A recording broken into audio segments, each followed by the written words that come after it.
Is Farhan Zaidi seeing his last week or two of being the Giants' president of baseball operations? It's a legitimate question. There's kind of a bombshell report about the Matt Chapman deal that suggests Zaidi could be on the way out.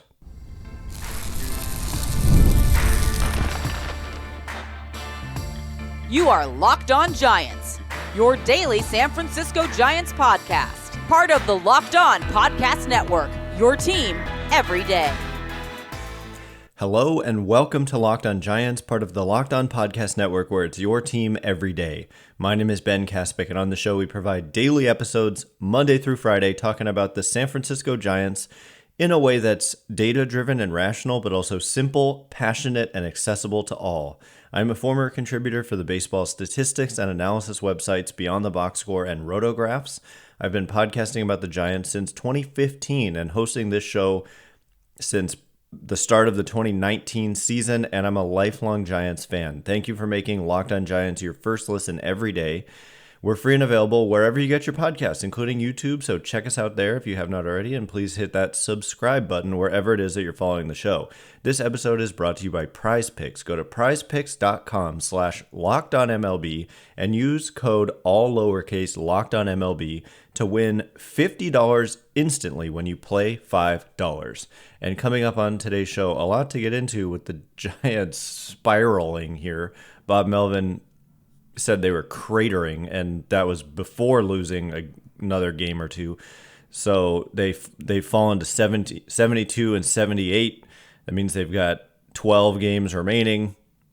So the most wins they could even have in the year is 84. So they're all but mathematically eliminated here. They're 9.5 games out of the wild card. And the bombshell that I promised to discuss is regarding the future of Farhan Zaidi. And it's kind of, somewhat of a like you have to make a little bit of a connection rather than this report like, oh, he's going to be fired. But what we've heard via Andrew Baggarly of The Athletic is the following, quote, according to sources, the Giants executive board, led by Buster Posey, became so frustrated by the lack of immediate progress between Zaidi and agent Scott Boras after talks began in August that the ownership group took action. Sources said Posey personally dealt with Chapman to hammer out the basic structure of the contract, which includes a full no-trade provision, one of the sticking points that Zaidi had not included in the team's initial proposal. So there's a lot more in this article that we're going to read through, quotes and Baggarly's take on all of this. But, when the Chapman extension was announced, there was a lot of talk. I didn't really say this because I don't think it really matters in the same way some thought, but maybe it would have. But the talk was about the fact that they let Zaidi negotiate this contract means that he's not going to be fired. I didn't really agree with that, but now we're learning that he, obviously was involved to an extent, but they didn't trust him enough to get it done, basically. And so when that kind of thing is happening, it does seem to be writing on the wall that you may very well be on your way out. And so Baggarly says Zaidi declined to comment on the specifics of negotiations, but said it was not unusual for ownership to have a hand in talks. And then a quote from Zaidi, quote, I viewed myself and ownership as working in total sync. This was a priority to get done. I'd expect them to be heavily involved in a deal of this magnitude, and they were, end quote. And so that kind of throws a little bit of cold water on the idea that this indicates that Zaidi could be on the way out. But at the same time, you hear, according to sources, the Giants executive board, led by Buster Posey, became so frustrated by the lack of immediate progress between Zaidi and Boras. So kind of conflicting statements here. And I don't know. Maybe they have not confronted Farhan Zaidi about their frustration. Maybe Baggerly has the info and Zaidi doesn't himself know that they became so frustrated. I don't know. And Baggerly has info, and he says in the piece that these people who participated in the story, a lot of the sources were like granted anonymity so that they could speak freely on this subject, which otherwise they wouldn't be allowed to discuss. Baggerly continues in the article. He says, although Zaidi's contract is guaranteed through next season with a club option for 2026, sources indicated that his contract status would not be an impediment if the executive board decides a change is warranted. In the meantime, Zaidi continues to oversee efforts for 2024 that include attending budget meetings and reorganizing the pro scouting staff. The Giants informed 4 pro scouts last week that their contracts would not be renewed as the team shifts from blanket coverage of the minor leagues to a more focused special assignment approach. So I'm not well versed enough in the world of what every team is doing when it comes to scouting. I know it's a trend in the game that scouts aren't being retained. Fewer scouts has kind of become more common. And so that's not totally shocking. But the important thing that is said here is that he continues to oversee efforts for 2024. But that is not surprising, even if you were going to be fired. And so this is definitely the most I've felt at any point. I started doing this show, Locked On Giants, prior to the 2019 season in March. And so that was prior to Farhan Zaidi's first season as president of baseball operations. So I've covered this entire administration, except that off season, which was kind of uneventful. They didn't really do much, but that was, because they had a bloated payroll and a bad team. So that wasn't shocking. But at this day, September 16th, 2024, I have never felt more confident that Zaidi will be fired. That doesn't mean I'm saying I give it 100% chance, but I give it a pretty strong chance that it happens, and that it happens towards the end of the season. Because at the end of the day, like I said, the results are the results. Right now, they're 72-78. They've lost 4 straight. They just got swept at home by the Padres. They're heading out on a tough road trip. And so they're very likely headed, unless they can get really hot. Like I said, the most wins they can have is 84, which almost certainly, even if they won every game, wouldn't be enough to push them into the playoffs. Yeah, they're facing the Orioles, the Royals, and the D-backs on this road trip. And those are 3 good teams right now. And so they're very likely headed for their 3rd consecutive losing season and 5th in 6 seasons. No, 5th in 6 seasons under Farhan Zaidi. And so I just get the sense, based on the fact that they had to step in here on something that was kind of a slam dunk. Chapman wanted to be back. The Giants wanted him back. And there wasn't immediate progress, and they became super frustrated, and that Buster Posey went and just took care of business himself. Like, that is not a vote of confidence in your president of baseball operations. And so, Posey had this to say. He spoke with NBC Sports Bay Area's George Contos from like a golf course recently on September 10th. He said, "No question, I don't think anybody is happy with where we are. We're the San Francisco Giants. Our goal is to win the division each year and be in a position in the playoffs to compete for a world championship. So on that front, nobody's satisfied whatsoever. Locking down Matt Chapman is huge for us. I was such a big fan of his when I played against him, and getting to watch him this season, I'm even more of a fan. I just think he's the type of guy you want on the field because he's going to bust his tail every day. He's going to do everything he can to be on the field, not to mention he's supremely talented, but a guy who's willing to post and be out there. I just have so much respect and value for a player like that." So, yeah, he said all that, and I don't know, just the fact that they went over Zaidi's head here to get this done, and they didn't have confidence that their own leader, who should be the one getting this kind of thing done, could do it, is definitely writing on the wall. And so anyway, coming up in just a minute, we'll wrap up that conversation and shift our attention to the Giants' recent play, unfortunately, and Bob Melvin saying that they're cratering. And also we had the first time in 25 years at Oracle Park, a right-handed hitter hit a splash hit. So we'll get into all of that in just a minute. And before we do, today's episode of Locked On Giants is brought to you in part by FanDuel. You've heard us talk a lot about FanDuel, America's #1 sportsbook. Well, we have something a little different for you. Now through September 22nd, all FanDuel customers can bet $5 and get a 3-week free trial of NFL Sunday Ticket from YouTube and YouTube TV.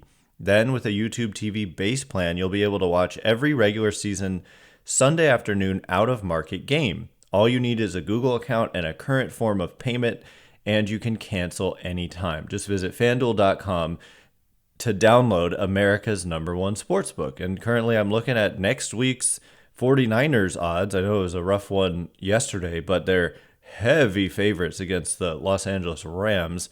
Minus 370 is the money line. Minus 7.5 for the Niners is the point spread with minus 105 odds there. So anyway, just again, visit FanDuel.com to check that out. FanDuel, America's #1 sportsbook. All right, here we go. We're going to wrap up this conversation, which is, like I said, kind of a bombshell. I think that, we saw Gabe Kapler get fired with 3 games left in the regular season last year. Yeah, last year. And when Bobby Evans was fired, prior to them bringing in Farhan Zaidi, I think that was around this time, like mid-September. And so, I don't know, with this article leaking out, I would not be shocked. I would not be shocked if at any second there was some report that Zaidi was being let go. So anyway, big stuff happening here potentially for the Giants. Thanks again for making Locked On Giants your first listen every day. Everydayers, tomorrow, let's do a mailbag. I think we're gonna have some spicy mailbag questions, and I want to hear your questions and I want to get to them tomorrow. So I'll be putting out a prompt tonight on Twitter. So look out for that, and you can just respond. I know some of you don't have a Twitter, but that's just where the questions are. So, yeah, that's where I do it. For your second listen, check out the Locked On MLB podcast with Sully, who does a great job getting you ready for the MLB playoffs, which the Giants will not be going to, but still, Sully, every day, great job covering Locked On MLB. So, yeah, it's not been good, right? Like, it's kind of complicated because they did have, like, on paper, a good offseason, but at the same time, like, and Posey mentioned this in, I guess it was an interview last year with Baggerly, that ultimately this is a results-based business, and I, of course, agree with that. And just looking from 2022 to 2024, that's kind of, I'm basically giving them a pass for the first 2 years, and then I'm also, like, clearly seeing that 2021 was an outlier at this point, right? A total outlier. So in years 4, 5, and 6 of this regime, Giants are 18th in total wins, and they're 10 games under 500. They're 232 and 242. So those are the years where I would have expected them to be more like, I don't know, certainly top 10 or so in the sport, like given Zaidi's pedigree and what I thought he would be able to do as the former GM of the Dodgers, who by no coincidence are number 1 on this list with 299 wins and 174 losses over the last 3 seasons. Imagine 299 wins and 174 losses. Must be nice. But no, here are the Giants stuck in a little worse than mediocrity. And it's super frustrating. And I get it for every single fan out there. I mean, just another year of this. And like, at a certain point, it reaches a tipping point where something has to be done because of all the pressure built up. And it would be very interesting to see, and I'm sure that this will be a mailbag question, like who would they hire if Farhan Zaidi is let go to fill in that role? I know some of you are probably thinking Posey right off the bat, but I don't think Posey wants that role, nor do I think he's particularly prepared for that role. It is,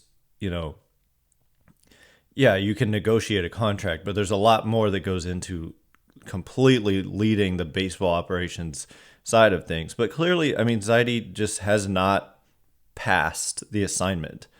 You get the one outlier year, but other than that, it's been a failure, clearly. So anyway, going back to the on-field product, after they lost all 3 games over the weekend to the Padres, and after Saturday, Bob Melvin had some comments that were pretty spicy, including that they were cratering. He said, "It never looks like it when you don't hit and you get shut out 3 times in a row." So, yeah, the Giants got shut out 3 times in a row. That's definitely worth mentioning. It was the first time since 1992 that they were shut out in 3 consecutive games. I will point out, the Giants shut out the Dodgers in 3 consecutive games in a sweep. Not that long ago. So it does happen. It's not like this is unheard of, but I will look at the overall offensive numbers for the team now, because clearly they've cratered and they're not going to look good. I mean, 3 straight shutout. They went 32 innings without scoring a run. So yeah. And he said, it doesn't look good when you get shut out 3 times in a row. It doesn't look that way. It feels like it's more focused. Guys are running hard down the line.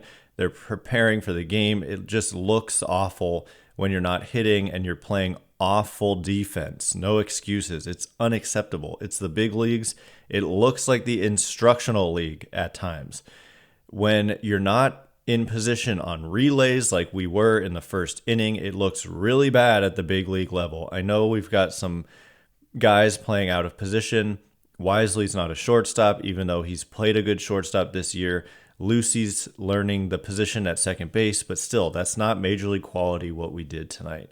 It almost feels like we're cratering here. There's only a couple of weeks left in the season, and we've got too much at stake. We've accomplished too much, even though it's been disappointing as a whole. But we've accomplished too much to just start playing baseball like this. As a staff, we have to try to do something about that. So I appreciate these kind of comments. I don't think this season really falls on Bob Melvin as much as some may think, as much as some appear to think. But yeah, so this is the kind of stuff we didn't really hear Gabe Kapler say, and that was a frustration. He was a little bit, he just spoke in a strange way. Whereas with Bob Melvin, he's more direct and to the point. And this was, the reports were, and, it made just clear that they had a team-only meeting after their 3rd straight shutout loss. And, Bob Melvin leading that conversation. And then what did they do after this team meeting? Well, they managed to score 2 runs in 9 innings instead of 0. And they got 1 run in the 10th, but lost by the score of 4-3. So the Giants lose again, even with a dramatic game-tying 9th inning home run. But still, I mean, the run scoring has just been, for a long time this season, I was pointing out how the pitching was more of an issue. But lately, basically in the second half, it's the hitting has been pretty bad.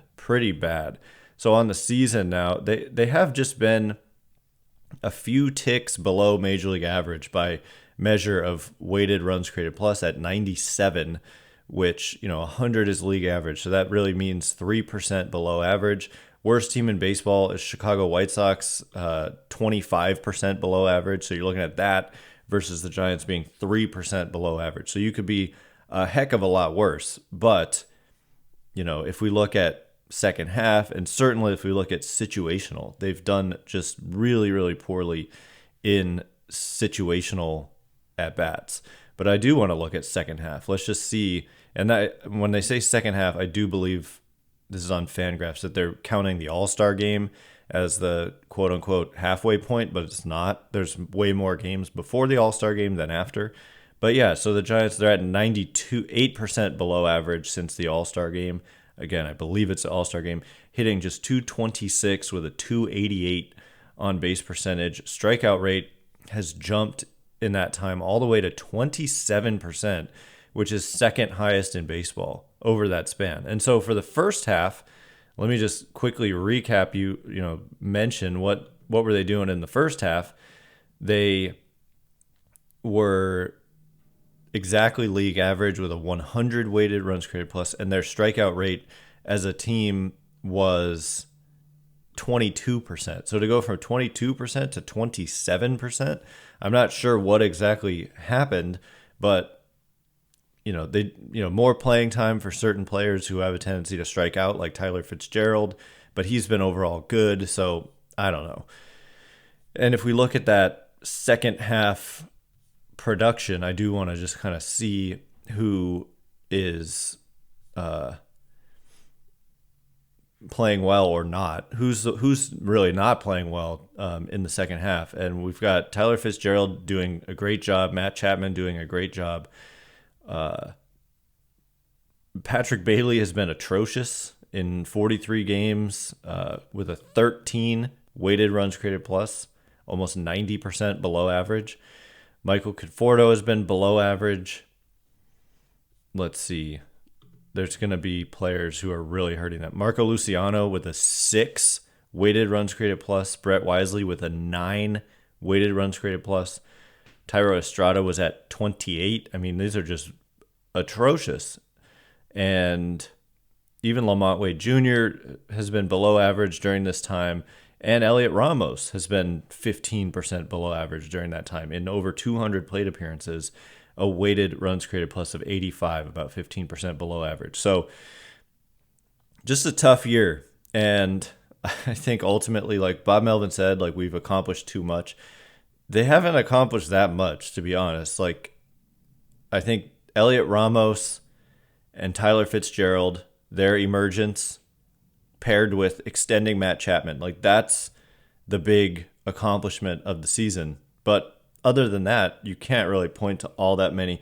Well, some breakthroughs, like the flashes of brilliance we've seen from Hayden Birdsong, the Landon Roop recently, including in their most recent game, 2 starts in a row. He's been really good in this game against the Padres. 5 shutout innings, 2 walks, 4 strikeouts, 2 hits. Lowers his season ERA down to 3.02. So that's a positive. Ryan Walker's emergence as like a shutdown closer, and Doval, this is not a positive, but Doval cratering into a guy who had to be optioned at one point and blew this game on Sunday. So again, that's not a positive, but in comes Ryan Walker to save the day and be that shutdown closer. So anyway, coming up in just a minute, a lighter topic. The first time in 25 seasons, we finally saw something that hadn't, I don't think, been done even in batting practice at Oracle Park. So we'll get into what happened in just a minute. And before we do,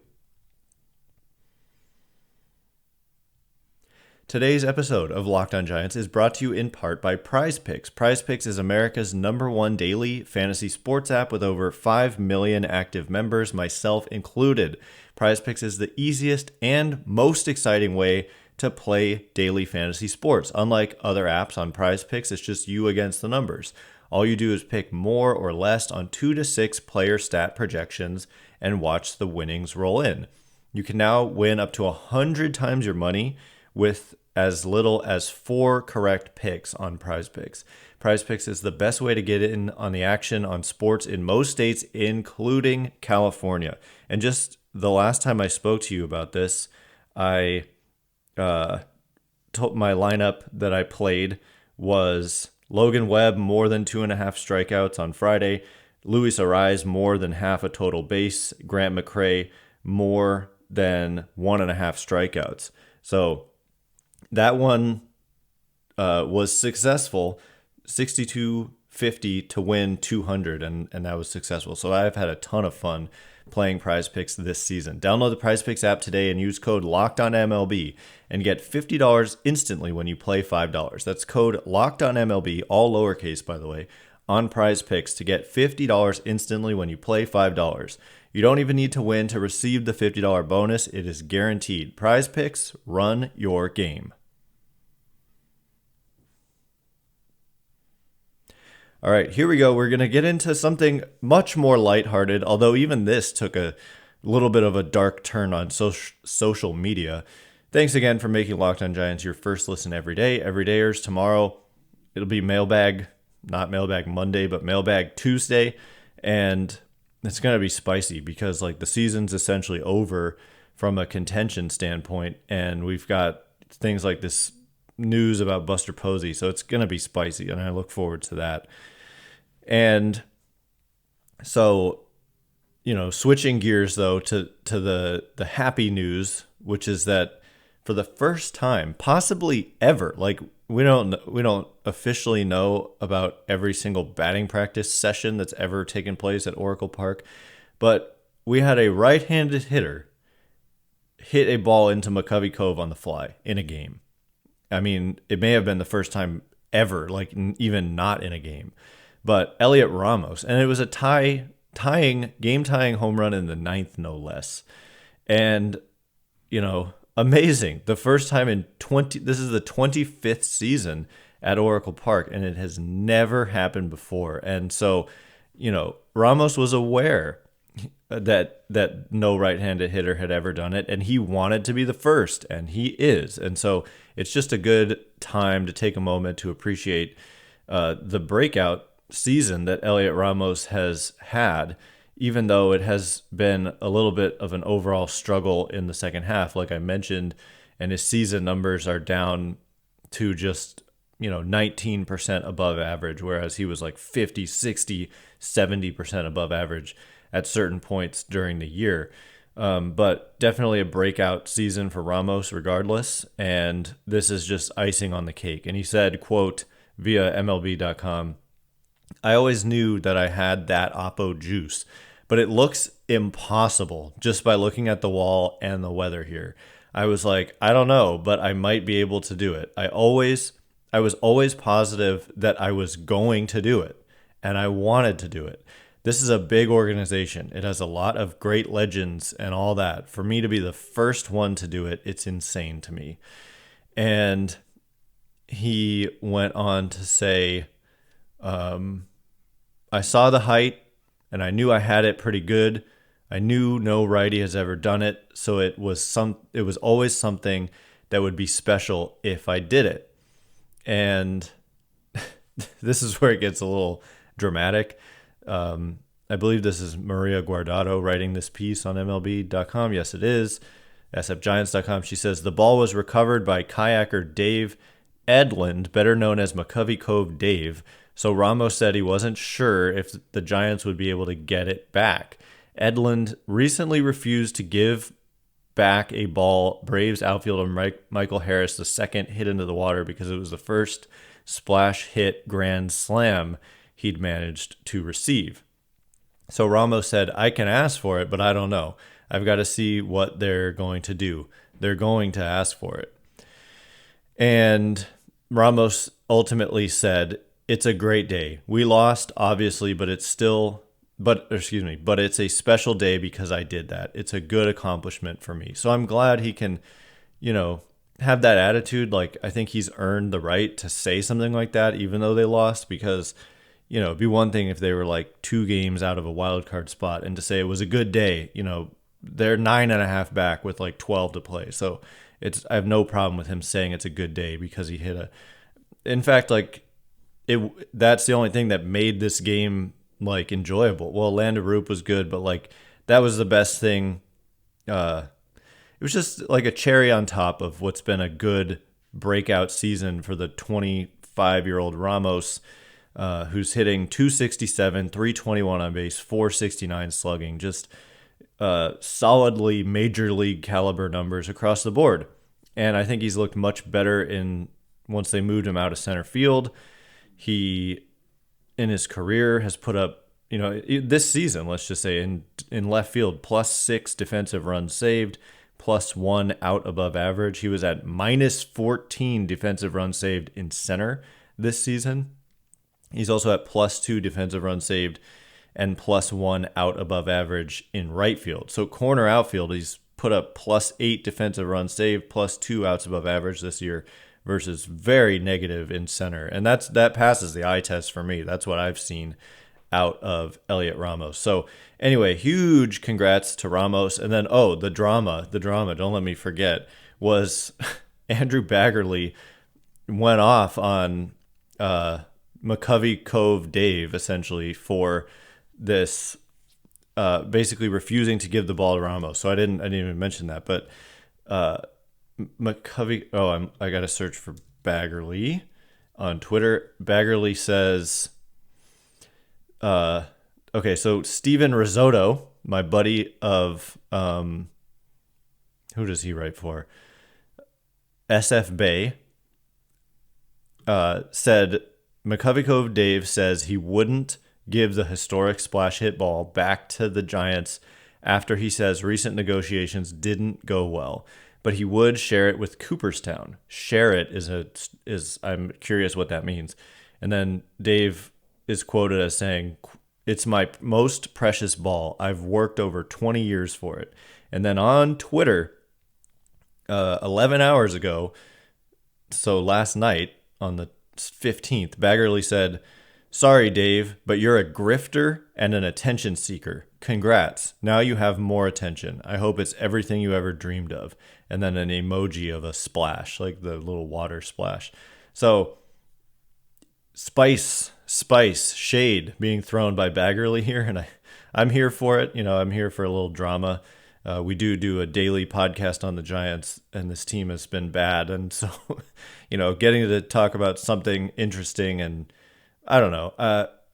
I'm not gonna get into my opinions on the matter too much, but basically, McCovey Cove Dave is not giving up the ball.